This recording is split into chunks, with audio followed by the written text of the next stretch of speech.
Assalamualaikum warahmatullahi wabarakatuh. Saya Sucita Rening Tias akan membahas tentang pembelahan sel. Fungsi sel membelah yaitu untuk pertumbuhan dan perkembangan serta memperbaiki jaringan yang rusak pada tubuh kita. Macam-macam pembelahan sel. Ada amitosis, mitosis, dan meiosis. Pembelahan amitosis. Pembelahan amitosis berlangsung secara spontan tanpa tahapan pembelahan sel. Terjadi pada sel prokariot, misalnya bakteri, yang tidak memiliki membran inti sel. Interfase sel sebelum fase mitosis dan meiosis.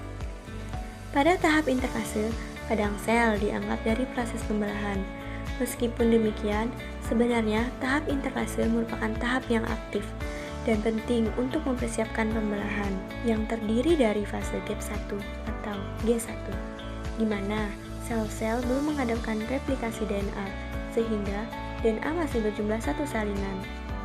Ada fase sintesis atau S. Pada fase S, DNA dalam inti mengalami replikasi. Dan yang terakhir, ada fase gap 2 atau G2.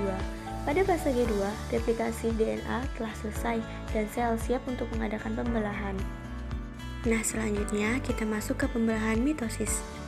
Menghasilkan dua sel anakan. Setiap sel anakan mengandung jumlah kromosom yang sama dengan induknya, sehingga identik. Terjadi selama pertumbuhan pada sel somatis. Terdiri dari 4 tahapan: profase, metafase, anafase, dan telofase. Selanjutnya kita masuk ke tahap propase.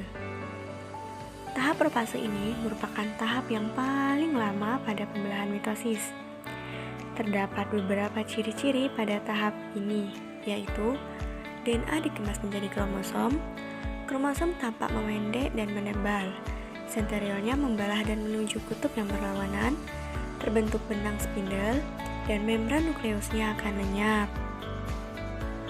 Kemudian tahap metafase. Tahap metafase ini merupakan tahap yang tersingkat.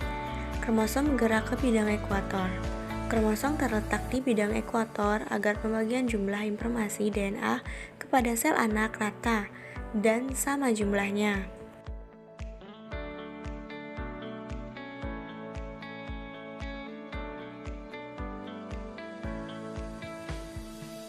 Tahap anafase.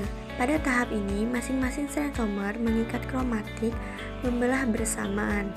Kromatik bergerak ke arah kutub yang berlawanan karena adanya kontraksi benang spindel, menghasilkan salinan kromosom yang berpasangan.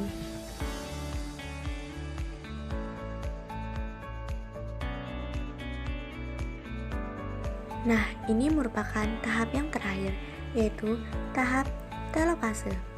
Pada membran inti mulai terbentuk dan nukleus kembali muncul. Kromosom kembali menjadi benang-benang kromatin. Tahap telofase akhir, terjadi pembelahan sitoplasma atau sitokinesis.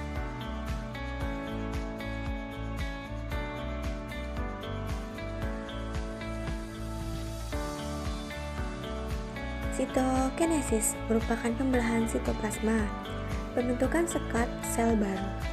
Kontraksi ke arah dalam menyebabkan celah yang mendalam pada permukaan sel, diikuti pembagian isi sel secara terpisah.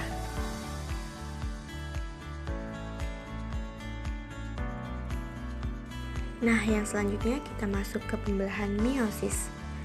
Pembelahan meiosis merupakan pembelahan sel yang menghasilkan sel kelamin. Sel kelamin berisi kromosom setengah dari sel induk yang disebut dengan haploid. Terjadi 2 kali pembelahan, yaitu pembelahan meiosis 1 dan meiosis 2. Dengan tahap yang sama seperti mitosis, menghasilkan 4 sel anakan yang berbeda sifat dengan sel induk. Berikut fase meiosis 1. Tahapan ini merupakan tahapan terpanjang karena ada 5 tahap, yaitu lepoten, kromatin berubah menjadi kromosom. Zigoten, kromosom homolog saling berdekatan dan berpasangan, atau sinapsis. Ada pakiten, tiap kromosom berpasangan mengandung 4 kromatid atau tetrad. Di ploten terjadi perekatan kromosom berbentuk X atau kiasma, sehingga terjadi peristiwa pindah silang. Dan yang terakhir ada diankinesis, terbentuk benang spindle, senteriol bergerak ke arah berlawanan, menghilangnya membran inti sehingga membran inti lenyap. Metafase, anafase, dan telofase 1. Pada metafase 1, kromosom di bidang ekuator. Anafase 1, tiap kromosom homolog yang berisi 2 kromatik kembarannya, sehingga masing-masing bergerak ke arah kutub yang berlawanan. Telofase 1, tiap kromosom homolog kini telah mencapai kutub. Dan akhirnya, sitokinesis pertama menghasilkan 2 sel berisi kromosom dengan kromatip kembarannya. Selanjutnya, tahapan meiosis 2. Pada profase 2, kromatik kembaran masih melekat pada senteriomer kromosom. Pada metafase 2, kromosom yang berisi 2 kromatip ada di bidang ekuator. Anafase 2, kromatip menuju kutub yang berlawanan. Pada telofase 2, kromosom telah mencapai kutub pembelahan sehingga terbentuk 4 anakan. Dan yang terakhir, sitokinesis 2. Tiap inti dipisahkan oleh sekat sel yang menghasilkan 4 sel yang haploid.